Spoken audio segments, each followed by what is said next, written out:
शेवटीला एक दिवशी या सर्वाला कंटाळून तिने आत्महत्या केली। 2 महिन्यापूर्वी एक मुलगी इकडे यायची तिच्या मैत्रिणीसोबत। त्या दोघींनी माझ्याकडून खूप भेळ घेतली होती। त्या दोघीजणी भरपूर वेळ इकडे येऊन बसायचे, बोलायचे। पण त्यानंतरला ती मुलगी एका मुलासोबत दिसली।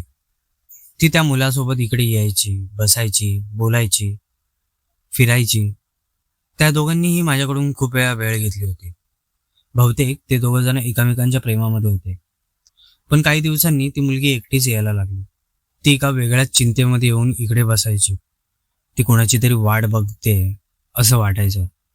काही काही वेळेला ती एकट्यामध्ये बसून रडायची। मी एके दिवशी तिला विचारलं पण होतं की बाळा काय झालं, काही प्रॉब्लेम आहे का?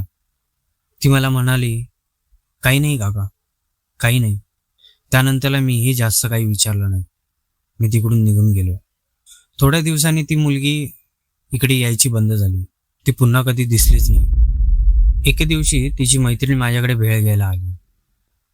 त्यावेळेला तिला मी बोललो, बाळा तुला राग येणार नसेल तर एक प्रश्न विचारू का? ती मुलगी म्हणाली, हो काका विचारा ना। ती तुझ्यासोबत एक मुलगी यायची, तीच मुलगी एका मुलासोबत पण इकडे यायची। आजकाल ती इकडे दिसत नाही। आज तुझ्यासोबत पण इकडे आली नाही।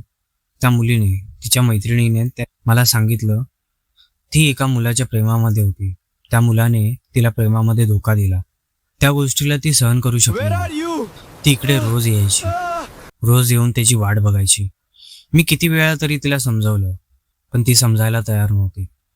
शेवटीला एक दिवशी या सर्वाला कंटाळून तिने आत्महत्या केली। पूर्ण स्टोरी यूट्यूबवरती अपलोड केलेली आहे। बघितली नसेल तर लवकर जाऊन बघा।